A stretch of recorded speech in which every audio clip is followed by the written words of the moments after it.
सारी बीमारियां कहां जन्म लेती है? शायद हमने ही निमंत्रण देकर बुलाया है। वो तो आना ही नहीं चाहती थी, हम गए और दरवाजा ठकठकाया, आओ आओ आओ।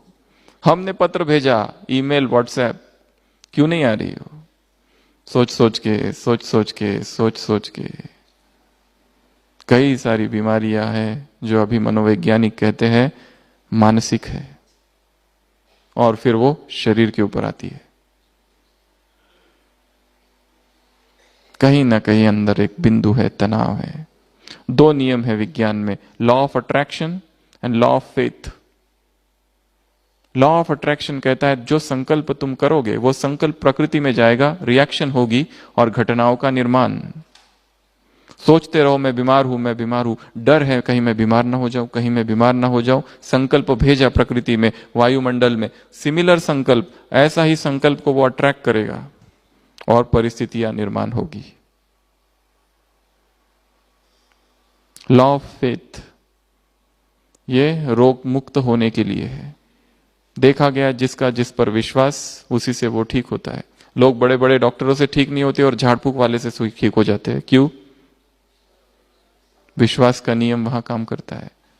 तो ये दोनों ही चीजों को समझना है। और यदि हमें कोई शारीरिक बीमारी भी है तो समझना है उसको।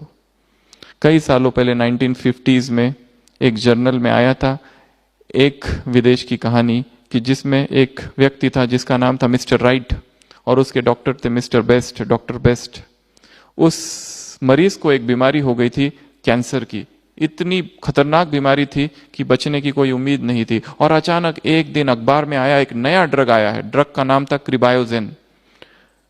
तो क्रिबायोजेन नाम का एक ड्रग आ गया और उससे वो बीमारी लिम्फोमा की ठीक होती है। थोड़ी सी उमंग जागी उस पेशेंट की और वो डॉक्टर के पास गया और डॉक्टर को कहा कि मुझे आप एडमिट कर दो और मुझे वो दवाई चाहिए। डॉक्टर ने भी कहा हाँ हो सकता है, मैंने भी बहुत लिटरेचर पढ़ा है। उसको एडमिट किया जाता है, 3 हफ्ता रहता है, शरीर पर सारी गांठें हैं, धीरे धीरे धीरे धीरे सारी गांठें ठीक हो जाती है। 3 हफ्ते के बाद, 4 हफ्ते के बाद में पेशेंट डिस्चार्ज होता है, घर आता है। घर जैसे ही आता है, कुछ महीने के बाद, कुछ हफ्ते के बाद फिर से अखबारों में खबर आती है कि वो जो दवाई थी वो बिल्कुल फालतू है, उस दवाई का कोई असर नहीं है। बहुत सारे अभी मरीजों पर ट्राई की गई है, कुछ भी फायदा नहीं हुआ। तो जैसे ही वो व्यक्ति ये सुनता है, उदास हो जाता है, एकदम उदास हो जाता है, एकदम उदासी सी छा जाती है और कुछ ही हफ्ते में फिर से सारी गांठें आ जाती है। पर अब जो मिस्टर डॉक्टर बेस्ट थे वो सोचते हैं कि ऐसा मैं नहीं होने दूंगा। वो खुद उस मरीज के पास जाते हैं और उसको समझाते हैं कि वो जो अखबारों में आया था ना, वो इस ड्रग के कुछ कंपनियां उनके बारे में था, कुछ कुछ अभी रिफाइंड मटेरियल आया है, तो अभी भी आशा है, तुम अभी भी ठीक हो सकते हो। फिर से एडमिट होता है, फिर से इलाज चालू होता है और 3 हफ्ते में रहता है।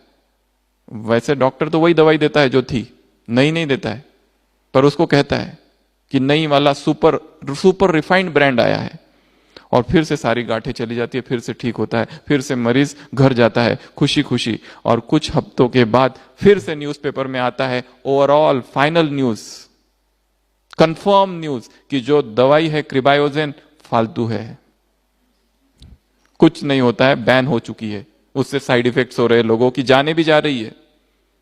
वो व्यक्ति फिर से उदास हो जाता है, दुखी हो जाता है और मर जाता है।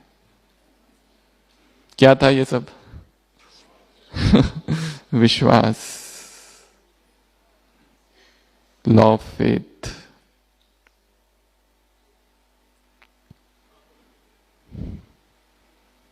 विश्वास रखना है, संकल्प करना है। अवचेतन मन में इतनी शक्तियां हैं कि सारी शारीरिक बीमारियों का भी इलाज वहां पर है, सब बीमारियों का, और हम ठीक कर सकते हैं मन से। दवाइयों का मदद लो, परंतु संकल्प पॉजिटिव हो। जब खा रहे तो क्या संकल्प से खा रहे? दुखी हो के कि देखो ये खाना पड़ता है, दुखी संकल्प है। तो law of faith, law of attraction, जो चीज रिपीट की जाती है वो साकार होती है। बोलते रहो कि मैं बीमार हूं, मैं बीमार हूं, या सोचते रहो इसको ये बीमारी हो गई, मुझे हो गई तो ये तो अभी तक अच्छा था और अभी अभी कैंसर हो गया, मुझे भी लग रहा है यहां थोड़ी गांठ, शायद हो सकती है। और फिर 2-3 लोग आके हाँ है, जो नहीं थी वो हो जाएगी।